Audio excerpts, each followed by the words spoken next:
Good morning, world.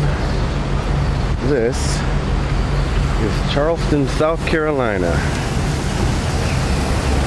I've been here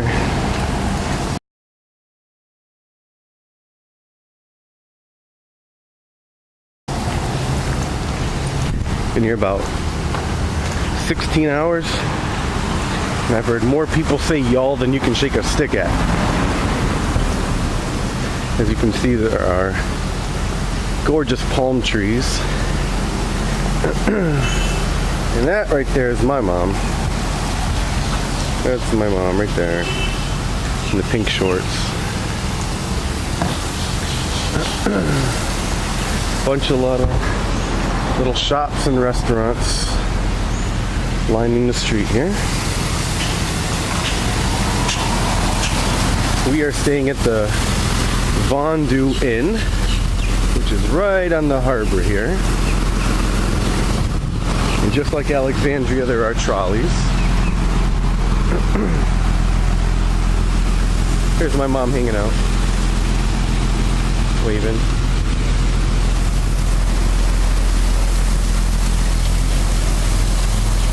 Last night I saw some kids playing in the fountain over here.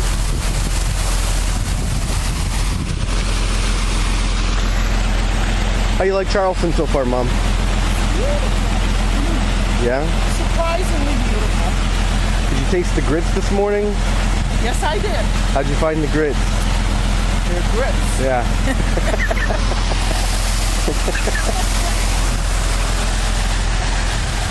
I've lived 35 years before I had grits for the first time.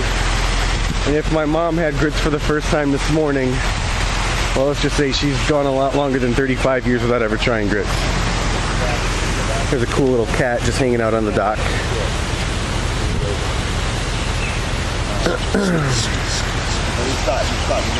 So this is the harbor.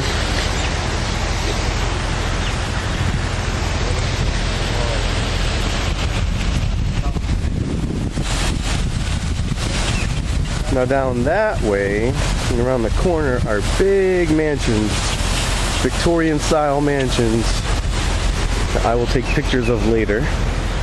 Ooh, look at the size of that bad boy. Wow. That wasn't there last night.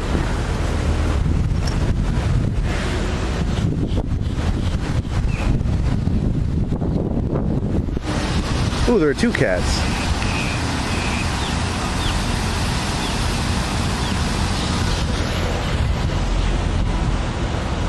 That was not there last night.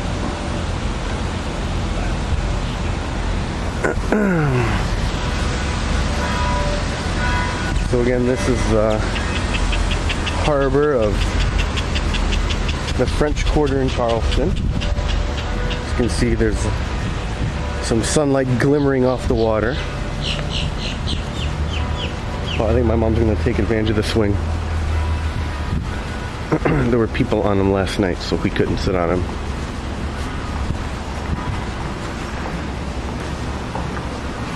My mom complains about everything being too high in this town.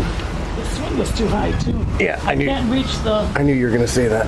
I can't reach the floor. That's all right. Use your feet to swing. Carnival fantasy. My mom hasn't been in a swing in a while.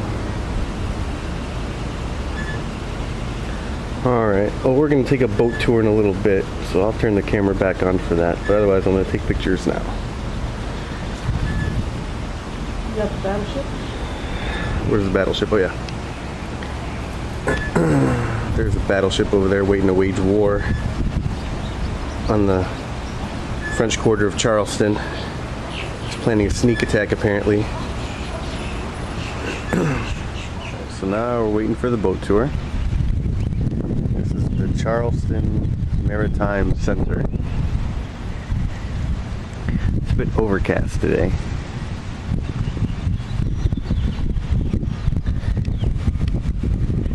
My mom is happy that these cement blocks are lower than her butt level. Well, watch. She's going to demonstrate. This is unbelievable. See how easy. This is unbelievable. The reason why is because apparently, according to her, we have a bed at the hotel that's 10 feet off the ground that's saved for a stool to help her get on. She wouldn't be able to get on. It's true. Watch. What? What do you see? She can do that all day. So we're going to go on a boat tour. Our boat's going to be leaving from right over there somewhere. And afterwards, we're going to be doing a carriage tour, which is exciting. And there, right now we are on the The reason boat. we call them row ships is because the cargo that they carry generally rolls on and rolls off. And we just left the dock. Typically, like this, the stuff that you see over here to the right, these trailers, that would be Did you get stuff the that would captain's go on a name? row ship. Now, they also carry Captain's construction talking to us. equipment, military vehicles, buses, and autos. As a matter of fact, Charleston is a port of exchange for over 65,000 automobiles every year. Most of these are BMWs. They're actually built right here in South Carolina, a little town called Greer, South Carolina, which is just outside Spartanburg. They're brought here to us by railroad. They're loaded on these ro-ro ships, shipped overseas, and get this, folks, they're sold as European vehicles. Now, the models that are not made here by BMW are brought over from Europe, and then they're distributed from Charleston throughout the United States. Charleston has one of the largest natural harbors on the East Coast, with shipping channels having a controlled depth of at least 45 feet. Now, what do I mean by controlled depth? Well, they are constantly monitoring the harbor, and if need be, they will conduct dredging operations to maintain that 45-foot depth, because they've got to have that for these larger ships, like the Carnival Fantasy, the Ro-Ro ships, and container ships. Back to the right, and I promise this is the last time I'm going to snap your neck like that. If you look back to the right, you're looking for a tall building or a tan building with columns. Written across the top of that building, it says United States Customs House. Now, work began on that facility in 1849, and it took some 30 years to complete that facility at a cost of $3 million. Now, there's two reasons why it took so long. First, all work was stopped during the Civil War, but then it took 19 separate acts of Congress to get that building completed. And as you can tell, Congress really hasn't changed a whole lot. In the distance behind the buildings there, you'll see a church steeple rising. That brown church steeple is the St. Philip's Episcopal Church. It is the oldest congregation in South Carolina. It was founded here in 1680. It was the first Anglican church established here south of Virginia. Now, the first church was established and built here in 1681, and I'll show you the original site where that was located. This current church building was completed in 1838. Now, two very interesting things about this particular church. First, the original church bells were melted down to make Confederate cannon, and the steeple itself was used for cannon sighting during the Union bombardment of the city. Actually, it was the first military exercise ever to use magnetic compass. The grassy shoreline that you see here to the right was the original site of the Charleston Wars. They were, this was the city's center of commerce at one time. The wars were destroyed by fire in the 1950s and replaced with this beautiful waterfront park, which opened in the 1950s. Coming up ahead and to our right is the Sullivan's Island Lighthouse. Known to some as the Charleston Light. It's very unusual. I don't think I've ever seen another lighthouse like it anywhere in the country.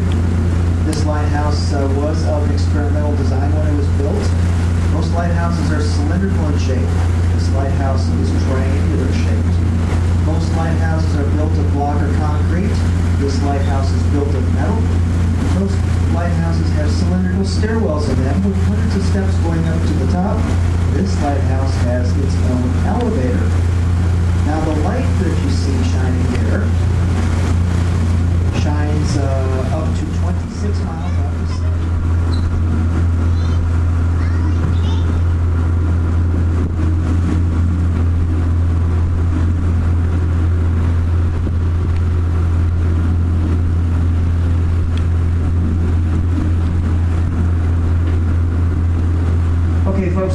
here ahead and to our right, we have a dolphin. Over here to the left, I saw several hands going up.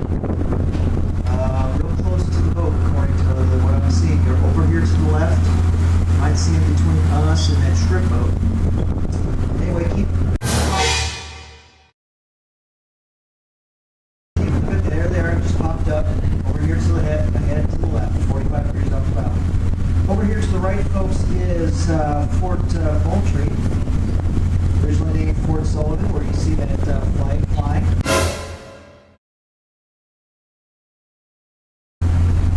Now you might notice that that flag is not our current U.S. flag, but it's actually a replication of the flag flown over the port. About the time it was built in 1776, it has 13 stars in it.